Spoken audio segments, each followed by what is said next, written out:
Howdy folks, Ryan here again with Trail Now. Hey, one point we've been making for a really long time is that the costs of the proposed passenger train far exceed its benefits. This is one of the main reasons we've been promoting rail banking the corridor and creating a trail.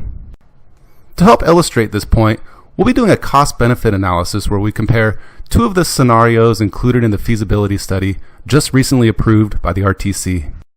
So when looking at all of the proposed options for the train, you'll notice that scenarios E and G are essentially identical, except one ends in Aptos and the other ends in Watsonville.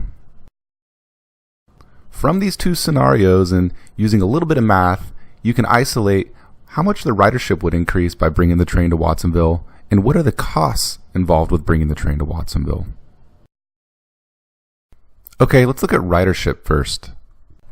So here we are looking at scenarios E and G back to back, and this data was taken from the table on page 109 of the final report. As you can see, the number of trains is the exact same, and scenario G has that one extra stop in Watsonville. Now, the feasibility study includes a low and high estimate of weekday boardings. Using some simple subtraction, you can see that between these two scenarios, weekday boardings only increase between 300 and 350 a day. Why are the projected numbers so low? It's a good question, and the feasibility study doesn't really go into it, but it's probably because what's being labeled as downtown Watsonville is actually the middle of an industrial neighborhood. Okay, let's take a look at costs next. With costs, there's two categories: annual maintenance and then the cost necessary to build the line. Again, just using some simple subtraction, you can see that the annual maintenance cost between these two scenarios would increase by $3.25 million. Looking at construction costs, you can see that extending the tracks increases the expense by $13 million. Now, because there's so much dead space between Aptos and Watsonville, you need an extra train in order to maintain stops at 30-minute intervals. Because of this, the vehicle expense increases by $17 million. Quick side note here is that all of the estimated expenses in the study are for a diesel train. If you want to go electric, plan on spending a lot more. After you tack on soft costs and contingencies, you're up to $48 million of additional expenditure necessary to extend the train from Aptos to Watsonville. Okay, so here's the breakdown. Construction costs increase $48 million if you want to extend the train from Aptos out to Watsonville. The benefit is that you get an extra 300 to 350 weekday boardings.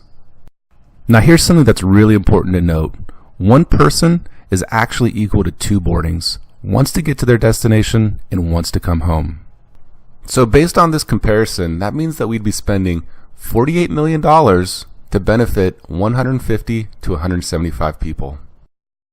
That's $300,000 per person, and we're not even taking into account the expected increase in annual maintenance. With that kind of money, you can buy those people a brand new Prius with enough gas to commute to Santa Cruz every single day of the year for 20 years, plus a brand new bike for every single person that lives in Watsonville, and still have enough money left over to buy 24 brand new hybrid electric buses. People, we're not making this up, and it's not like this is an opinion. This analysis is based on actual numbers included in the recently approved feasibility study. Folks, there's currently a plan in place to build a $130 million trail that will accommodate a train that will likely never come. Does that make any sense to you? Instead, let's just keep it simple. Let's build a proper trail using the existing infrastructure, all at a fraction of the cost of what's being proposed. Thanks for watching. If you haven't already, please like us on Facebook. For additional videos and information, go to our website, trailnow.org.